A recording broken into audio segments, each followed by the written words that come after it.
Hello, and welcome to the 7th episode of Yapology 101. Today, I have one topic for you all, and I'm going to try to not stray away from this topic. But first, I'd like you to point out if I am slouching at any point in this video. Right now, I'm trying to correct my posture, so if you see me like this instead of like this, please timestamp the exact points so I can try and track how much I really am slouching. If you want to, no pressure.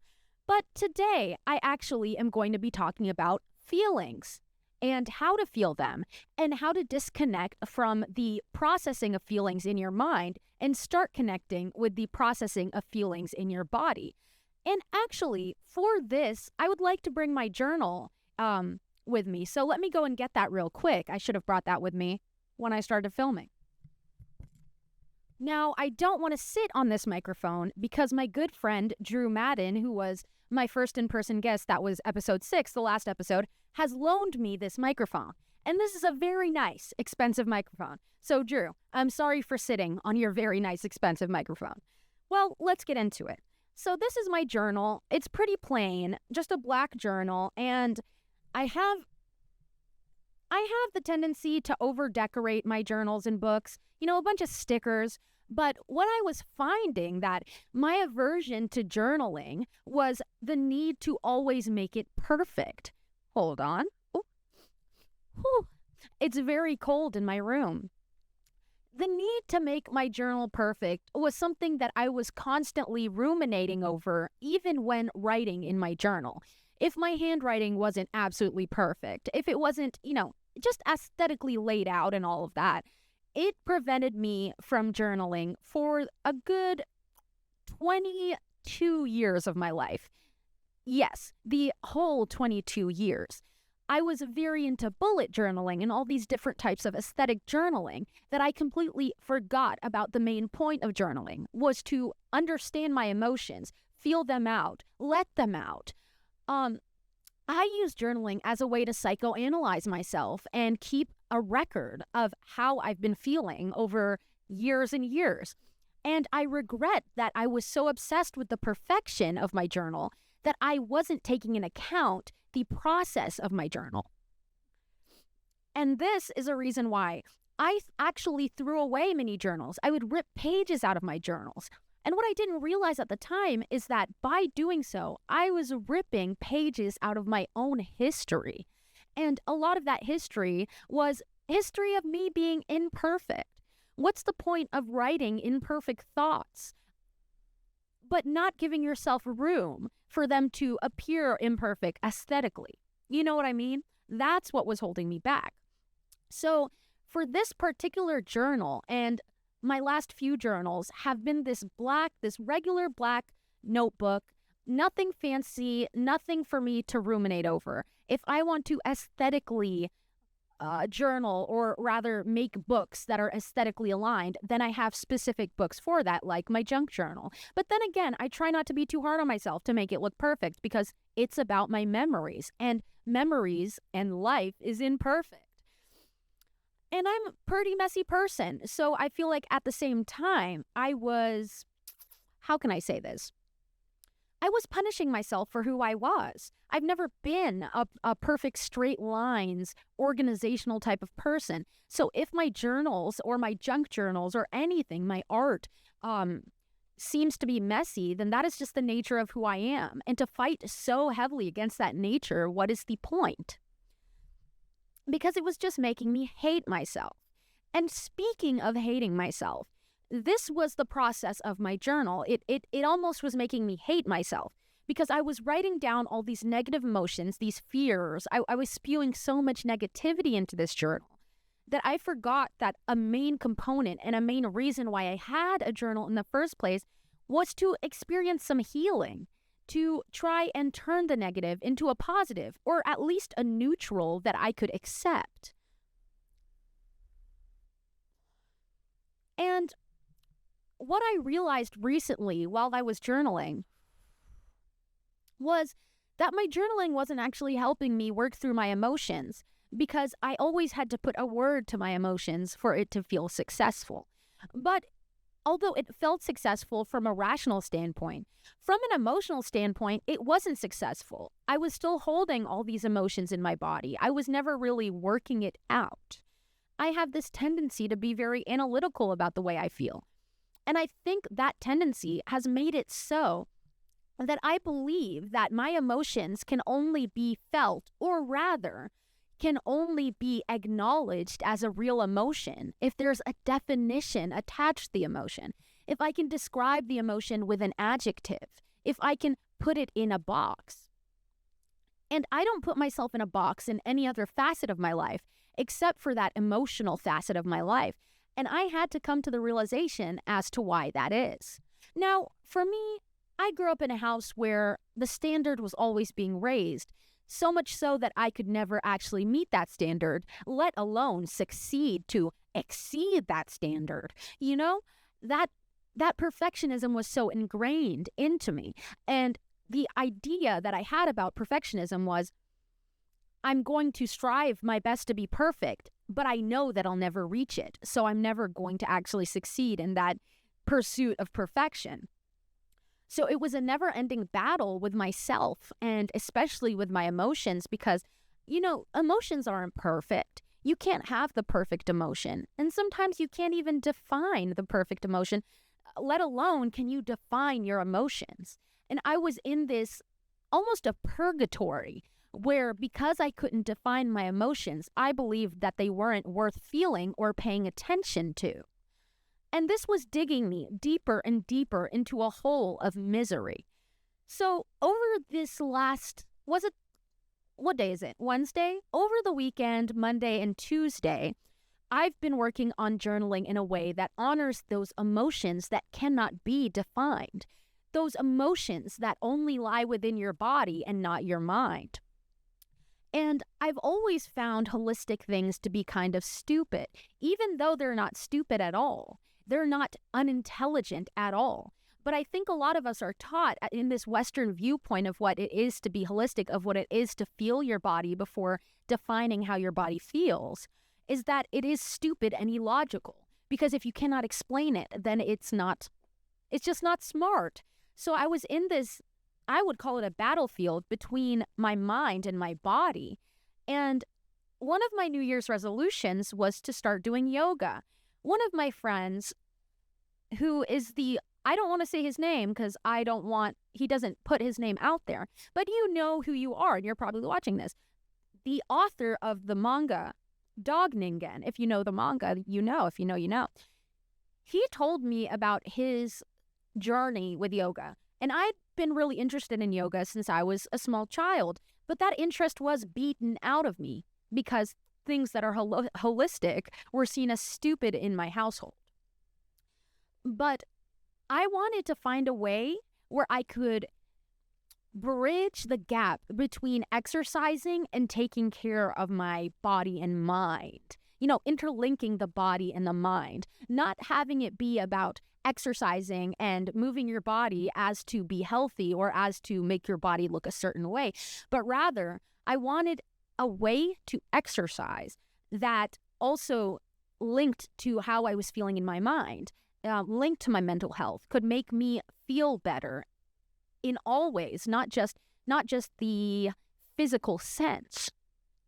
So I wanted something that would, alleviate my mind. But what I didn't realize about yoga is that, I think I'm slouching. What I didn't realize about yoga is that it's very transformational and it requires quite a lot of vulnerability. So I would say day 4 of yoga, I promptly gave up.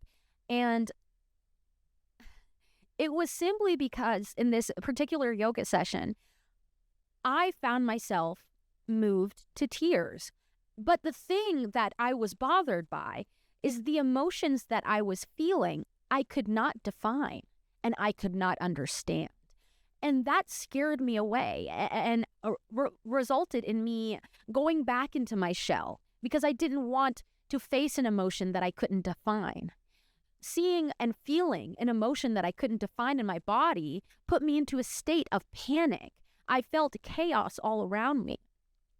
And that's when I realized that my safety directly linked to how well I could define my emotions, which means instead of feeling my emotions, I used this coping mechanism. And the coping mechanism is needing to define my emotions out of a need to control my emotions.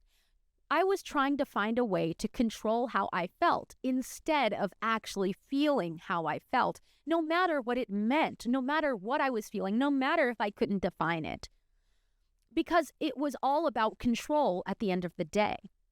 When I felt something that I could not define in a word and make sense in my mind, which is the place in my body that I hold to the highest standard, and not only that, I think I almost put my mind on a pedestal against my body.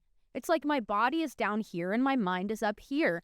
And when you do that, you feel a strong disconnect between the mind and the body. And that's what I was experiencing, especially when I put myself in the vulnerable position to do yoga, which God damn, it is vulnerable. But my goal is to continue doing things like that are vulnerable, that leave me confused, that make my mind unsure of, how do I say, that make my mind unsure of what I'm feeling.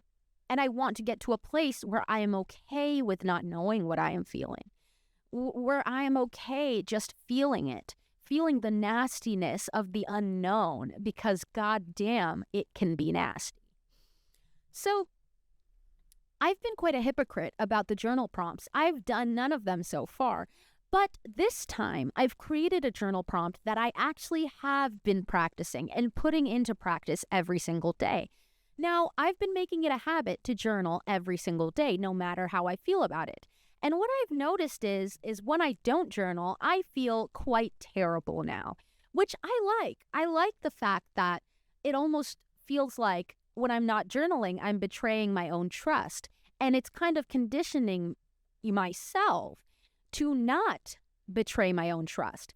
And I feel like that's something that I've been needing to learn for a long time, is to not betray myself. Because even in the simplest ways, the smallest actions, that can lead with a disconnect between trusting yourself, and your body can pick up on that disconnect. And your mind picks up on that disconnect, and it leaves you just like in almost a dumpster fire of emotion and depression and misery. Because if you can't trust yourself, then what is this all for? You know what I mean? How can you not trust you have to trust yourself. If you can't trust yourself, one thing, you become indecisive. And it's not good for your self-worth or the image that you have of yourself, because if you can't trust yourself, you see yourself as an untrustworthy individual. And you wouldn't want to spend time around an untrustworthy individual. So why would you want to share the same skin suit with an untrustworthy individual? You get me? So I had to really come to terms with that too, and force myself to do something that would be almost like a trust fall with myself, like a trust building exercise. So I'm going to open up my journal and actually read to you some of my process on this, on feeling my emotions. Now, this exercise that I created completely revolves around feeling my emotions instead of defining them. But you're going to be a bit confused, and I was too, because the way that I engineered this exercise was in a way that still does define your emotions, but it's in a less analytical way, it's in a less logical way, and it's in a way that doesn't prioritize your mind. It doesn't, you don't have to describe how your mind is thinking about how you're feeling, just the physical sensations of your feelings. And I didn't know if this exercise was going to work, but lo and behold, it did. And every time I do this exercise, and I suggest that you try it out because it helped me a lot too. I'm a person who sometimes is deeply stuck in their emotions. Their emotions don't cease because I don't allow myself to feel through them. And this exercise genuinely helped me feel through my emotions in a way that analyzing my emotions didn't. So The exercise is pretty simple, actually. Now, I'm a person who likes to title things. You don't have to have a title, but I've changed the title over these last few days. I think the first one was Feeling My Feelings, What I'm Feeling, How I'm Feeling. I didn't feel quite comfortable with the what I'm feeling because, once again, that's an attempt, and a weak one at that, at trying to define my emotions. So I'm going to do the one that I did today. And keep in mind, this is only focusing on the physical sensation of my emotions. And I'll explain to you why I think it worked afterwards, but I'm just going to read how I was feeling earlier today. Heaviness in chest. Head hurts in temples and center. What does this say? Overall grogginess.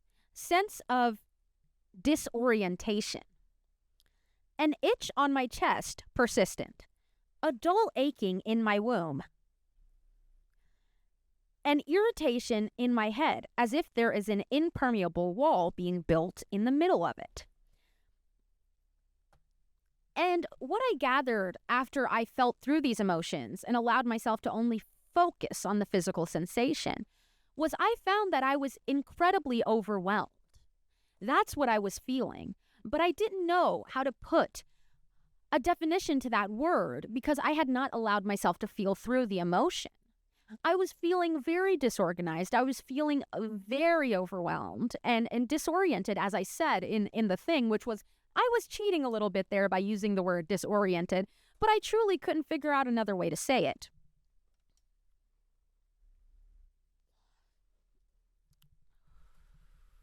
Oh, I think I need a burp. Ooh. Ooh.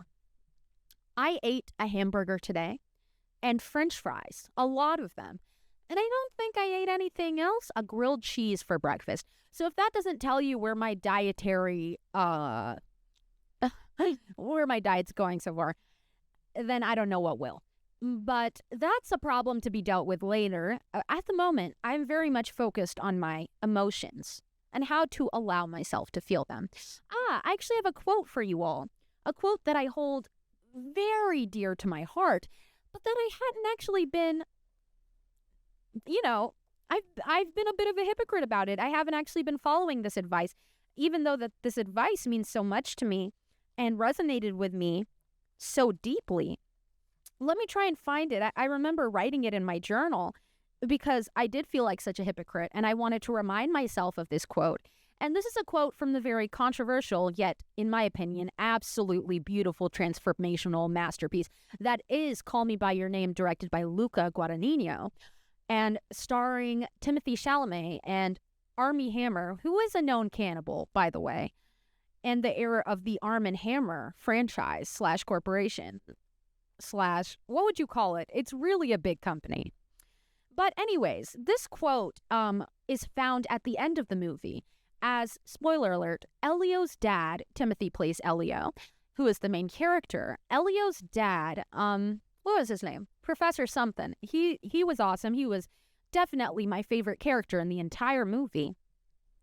But he had this sit down with his son Elio. It was a very moving part of the movie. It was very touching, and it was one of the rare moments in cinema where you see a father and son have such a vulnerable and open conversation.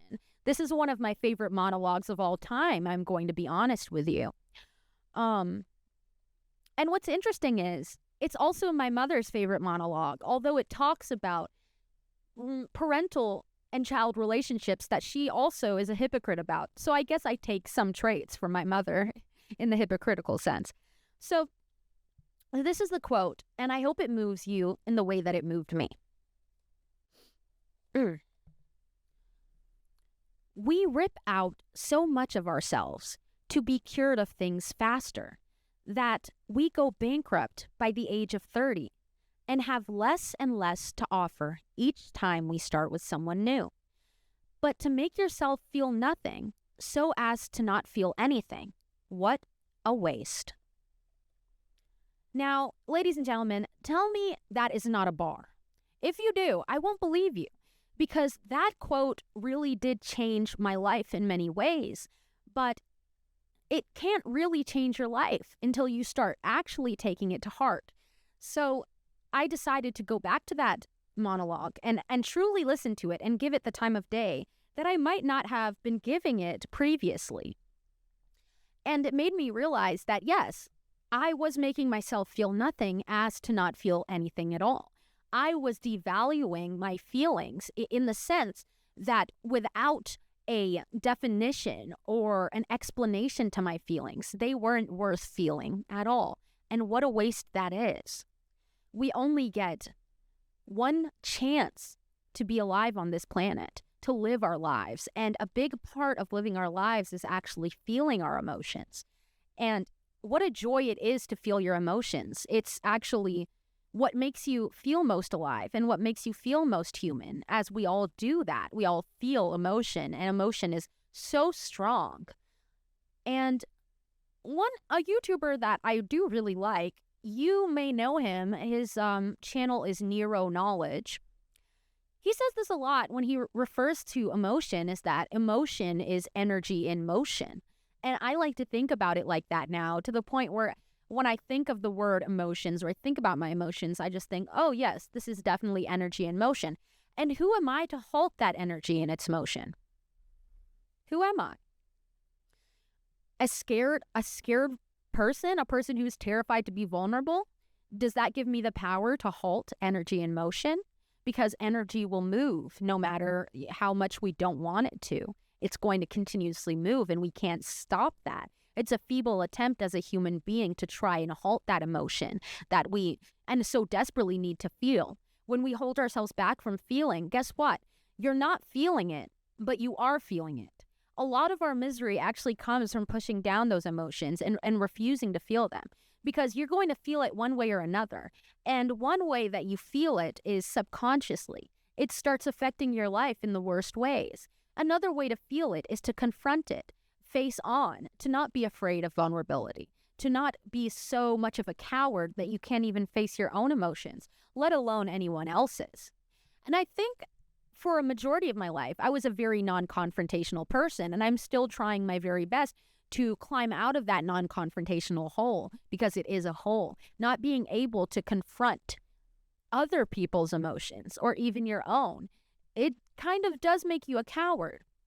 And I would say a year ago, I was invited to a party. And this was a party with a bunch of my partner's coworkers. They were all a part of a program. It was a job placement program. They'd all grown pretty close. But this was the first time that I was going to meet them all in person. And I remember this was a Friendsgiving. It was near Thanksgiving.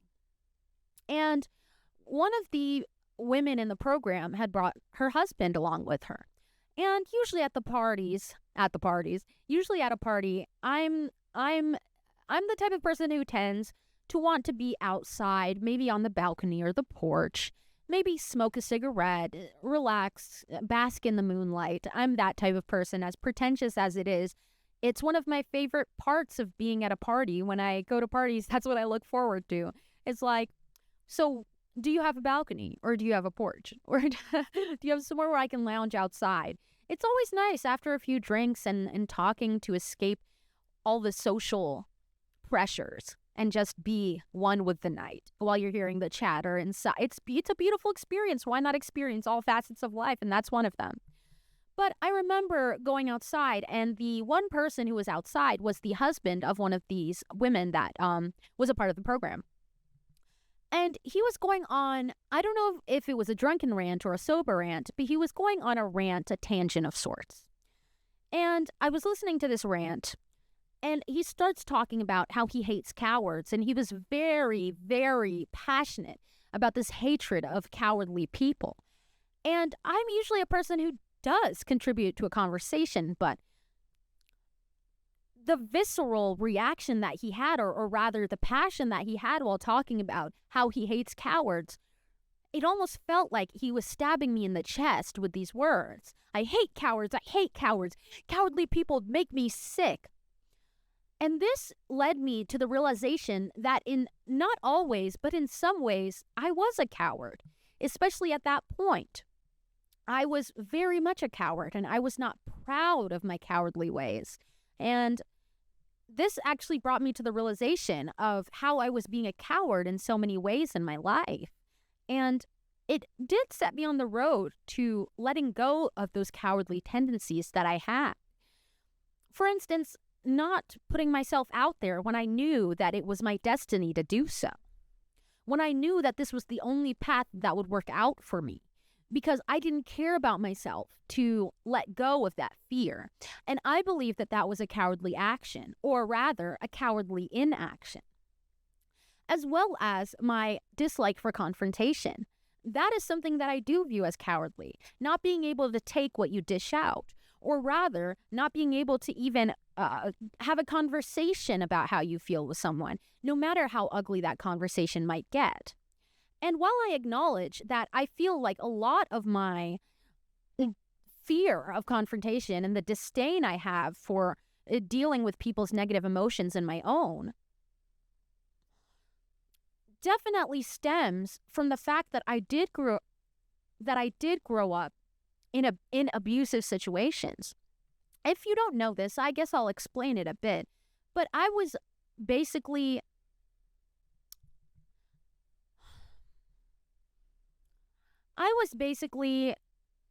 how I grew up was being swapped from one abusive household to another as my parents were divorced, but both of the situations at home were pretty bad in different ways. And I always found myself having to be the mediator to arguments, or at least having to monitor how other people felt in order to not have a confrontation start.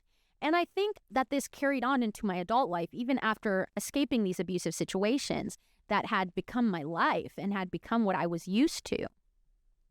I still held a very deep fear related to confrontation. I didn't want any piece of it. I felt that the moment that confrontation entered my life, my peace was just shattered.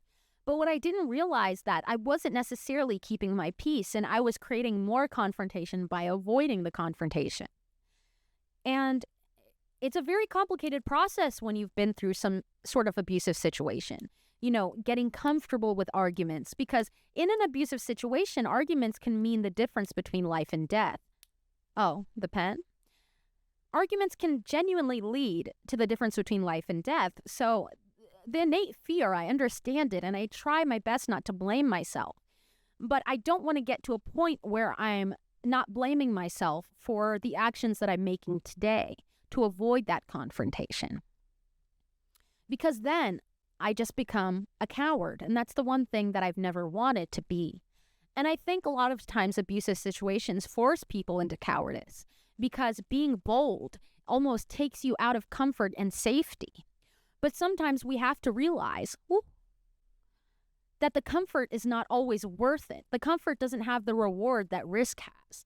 And removing the abusive description of bravery is really hard when you've been through abuse, because brave things and risky things almost equate to that same emotion that you felt during the abuse. But it's in my opinion that you have to move past that if you want to get anywhere in your healing of that abuse. You can't constantly be making excuses for yourself. And what I've noticed is a lot of people have been saying, well, this is a conservative talking point. And I don't necessarily agree with that, because yes, conservatives often try and push the idea that abuse victims shouldn't keep harping on their experiences. They should get over it, and that they're weaponizing their experiences to make people feel bad for them, as if it's some sort of manipulation. But what I don't understand is that if this is a conservative-only talking point, why do cycles of abuse continue? Is it because abuse victims are aware that they have the propensity to become an abuser if they don't work through their trauma? Or is it because they are unaware?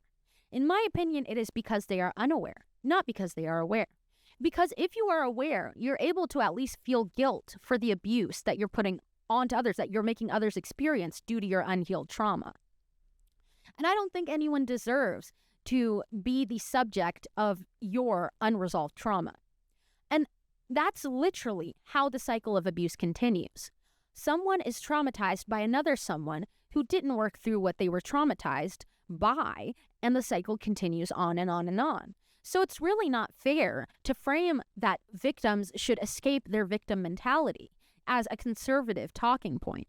Just because conservatives weaponize this talking point without actually understanding it doesn't mean that people, especially people who have been through abuse and have seen the cycle of abuse being perpetuated on and on and on through generations of people, that doesn't mean that we should shut up. I actually think that we should keep talking about this, because I've seen this in so many people, and I've seen this in people close to me and people who used to be close to me, that I wish that they would move on from that victim mindset, because a victim mindset doesn't help anybody. It doesn't help you as a victim.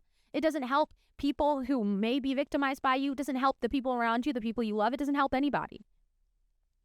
And while this agenda, or rather, while this might benefit a conservative agenda, we can't always worry about whose agenda we're benefiting when we're trying to speak up about things that we care about. In actuality, maybe we should make this our new agenda. Maybe we should rob the conservatives from this talking point, this agenda. Maybe we should try to change it into something progressive, productive, something that can actually change people's lives. And I don't know. I've just been very frustrated at the fact that this conservative ideology or whatever has been pushed upon me as if I am a conservative, which I vehemently am not. I'm not a conservative. I don't align with those talking points, those viewpoints, that agenda. But what I do align with is helping people who have been abused escape that abuse, and not only the abuse, but the fallout of the abuse, how it affects their lives, how it affects the rest of their lives. Because when we continue to live in a victim mindset, that's all we are. That's all we are victims. And I'm really sick of everyone walking around as a victim. And the thing is when we walk around as victims, we're preventing ourselves from creating a good life for ourselves. We're living the life of a victim, and the life of a victim means constant setbacks. It means constant misery. And that's what I don't think a lot of you understand about the talking point, that we should try and escape this victim mindset because it's not benefiting us in any way. And actually, it actually benefits abusive people, very much so. They don't want to see you get better. They want to see you get worse. They want the cycle of abuse to continue rolling. That cycle, they want it to continue. They don't want it to stop. They don't want it to stop. And framing it as a conservative talking point is setting us back so very much. Because then it tells people who don't align with conservative viewpoints, maybe they are leftist or even a liberal, they will then think getting better is a conservative thing to do. And I don't think being progressive has ever been a conservative thing to do. When you're getting better, you're progressing. And a lot of people want to encourage people not to get better because they're like, well, capitalism wants you to get better, be a more efficient person in your life. That's not what it's about. It's not about feeding the insatiable mouth of capitalism. It's about feeding your own soul. It's about improving your life for yourself and not anybody else. And if you can benefit from being better under capitalism, then good for you. The economy is rough right now. If you can make any money that you can, make it. And if bettering yourself helps you make that money, then who am I to criticize that? You know what I mean? You do you. As long as you're getting better, as long as you're improving, as long as you're not victimizing people simply because you were victimized. But that's about all I have to say for this podcast. I know that it was a short one. But what I want to leave you with, let's check if the microphone is still working because my interface just dropped on the floor. I think it is. It is? What I want to leave you with is a journal prompt. And this journal prompt is, of course, my very own exercise that I made in the comfort of my home, in the comfort of my room. I made this exercise not only to help myself, but I thought that it would be beneficial for you all. as I've had some people reach out to me asking how they can process their emotions. And I gave them the advice that I could at that point, but now I've evolved a bit and I have more advice. So do this exercise. And this is how I am going to tell you how to do it. So what you're going to do is you're going to focus on how you feel in your body, how your emotions feel in your body. Now, don't worry too much about adjectives. Just worry about the physical sensations that you may be feeling. So you can do it in bullet point. You can give it a title if you want. You don't need to. But basically, focus on each part of your body. Feel how your head is feeling. What sensations do you feel in your head? What sensations do you feel in your gut? What sensations do you feel? I even felt that I had been clenching my jaw for hours at a time. I felt vibrations in my jaw. There are so many things that can tell you how you're feeling, and not even just to define that, but to feel it. Are your hands shaking? There are so many things that can tell you, and also that can be beneficial for this exercise. So next time you're feeling an emotion bubble up, sit with that emotion and write bullet points and try to separate each part of your body so that you can understand it a little better and that it's more streamlined. But that's what I'm leaving you with. I hope that you enjoy this exercise. I hope it's beneficial for you. It sure as hell was beneficial for me. And this is where I'm going to leave you. I want to say thank you so much for all the love on these episodes so far. I do genuinely appreciate it. And thank you for watching. Oh, yes. And thank you so much for 40K followers on TikTok. That means so much to me. I've been working my ass off for the last few months, and you guys have been so, I don't know what the word is, but it's just been so amazing to see so many people actually resonate with what I have to say. And not only has that been motivating me to keep going, but it's been validating the fact that the things I say do matter. So I do appreciate you for that. And I'm excited for what's to come because I feel a lot is coming. So hold on to your seats for the next episode of Yapology 101. The new YouTube video's in store. I'm actually going to be filming a new vlog tomorrow, which I'm not going to tell you what it's about, but you will see. And I guess that's it for now. I guess just like, subscribe, comment if you have something to say. And if you want to lay out your journal prompts in the comments, I would be interested in reading what you have to say. But that is all for now. Thank you so much for watching, and I'll see you next week.